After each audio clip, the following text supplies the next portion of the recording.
Hello, how you doing? My name is Warren Cohen. I'm definitely excited to be here with you today to share one of my interventions for our discussion board in our ODC class. During my readings, I came across a diagram on page 62 in our textbook, and it's for large system change. It's an interlevel change diagram, very easy to read, great roadmap for any OD practitioner to use.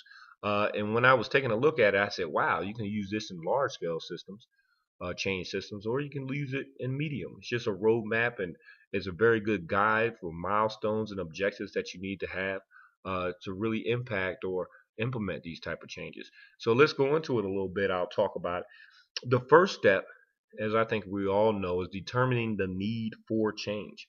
We work closely with leadership, managers, and a lot of times they just say, hey, we want to change something, we want to change something. And change is not always good. Because if you're not changing for the better, you're just really creating chaos within your organization. So determining the need for change goes in there as the prior assessments and things of that nature, um, using qualitative and quantitative data. And then once that necessity is met and you determine the need for change, then you have to start working on designing the vision of the future. And this is where you frame the corporate picture or set the vision for the organization. And this is critical next step because once a need is identified, how do we communicate that across the organization? And it must be communicated across the organization, not just siloed in different departments that it's going to impact, because usually one change in one area is always going to bleed over to another one. So you want to create a communication plan that is precise, accurate, and sets the tone from the corporate current state to their future state. And this is what you're going to do. Is you're going to work closely with leadership to set this, and they have to set it. Then you're going to communicate it, because once everyone's on board or everyone understands why they're changing, what they're changing, and how do they impact that change, then change and cultural change starts to occur. People now say, I am a part of it, all the way from the mid-level managers to the corporate visionaries, all the way down to the guy that's sweeping the floors. I must keep these floors swept, and I must keep them clean, because guess what? We're getting new clients and we're doing big changes. And that's where you create the buy-in and the culture. So it's very important. The next thing is assessing the present. This is critical because you first have to assess what the baseline of the industry is doing. Well, not the industry, the company. Once you assess that, you're going to use a lot of quantitative data, qualitative data. You're going to use some maybe artifacts from previous things that they've done in the corporation. But it's critical to get a baseline assessment of what's really going on, where that organization is at. Now, a lot of times people will say, well, what do I need? You need quantitative data. Maybe some run charts. If you're doing with processes, you might use some control charts. Um, you might use some qualitative data through process, spaghetti diagramming, depending on emotions or whatever you're trying to change. But what happens is you have to get what's actually going on right now. And then once you have that, then you can measure it as you make the changes against the future state.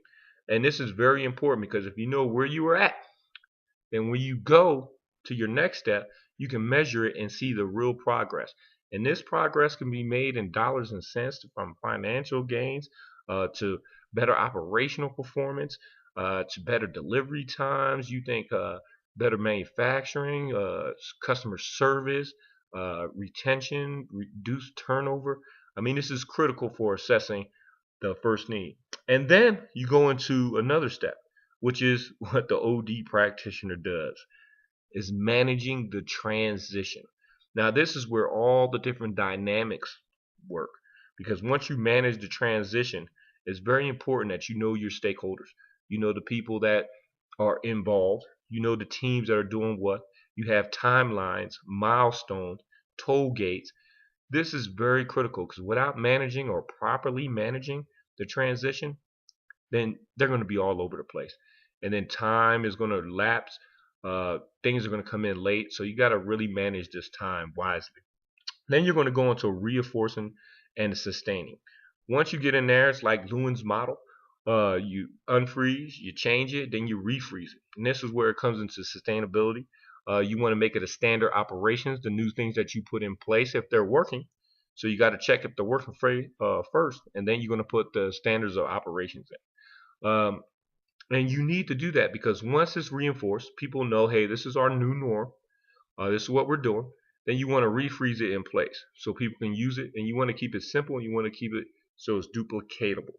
Okay, and then it goes into sustaining. Once they start sustaining with all that past data and their new data, they can actually start measuring using the same tools that you did during the course of the things, maybe 6 months out, maybe a year out, to get a measurement of what's going on, and then go back and compare that with their past data.